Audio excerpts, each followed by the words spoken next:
Everyone, কেমন আছো তোমরা সবাই? আশা করছি সবাই খুব খুব ভালো আছো। সবাইকে শুভ নববর্ষ। আর এটা হচ্ছে আমার নববর্ষ আউটফিট। বাট আমরা একটা জায়গায় ঘুরতে যাবো, তাই ভেবেছিলাম শাড়ি পরবো, তাই এখানে আমি মেকআপ করতেও বসে গেছি। আর তোমাদের কার কার নববর্ষ কেমন কাটলো অবশ্যই জানিও। কোথায় কোথায় ঘুরতে গেছিলে বাঁকুড়ার মধ্যে, সবাই অবশ্যই কমেন্টে আমাকে জানিও।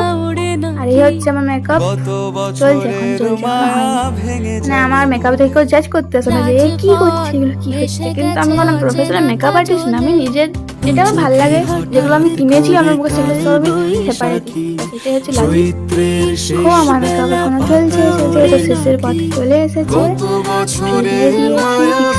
ফিক্সার দিয়ে দিয়েছি, সরি। তারপর লাস্টে কাজল, কারণ কাজল ছাড়া আমার নিজের চোখে নিজেরই পছন্দ হয় না। আর মাস্কারা তো লাগবে, মানে আমার লেন্সগুলো এমনিতে বোঝা যায় না অতটা। তারপরে লিপস্টিক, আর এই লিপস্টিক কালারগুলো আমার হেভি লাগে। তোমাদের কার কোন কারটা ভালো লাগে ওটাও জানিও আমাকে। আর এই হচ্ছে আমার ফাইনাল লুক। আর শাড়িও পরে নিয়েছি আমার দিদির হাতে, কারণ নিতে পারি না। তারপর চলে গেছিলাম এনাদের কাছে।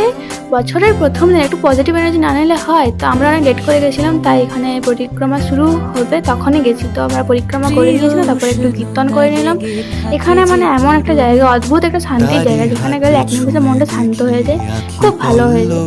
এখানে একটা পুচকিকেও দেখে নিয়েছিলাম, বসেছিলাম আমার বোনের কাছে। আর আমরা একটু বসে এখানে প্রসাদ নিই, তারপরে বাড়ি চলে গেলাম। তো আজকের ভিডিও এতটাই, সবাই খুব ভালো থাকবে, টাটা বাই।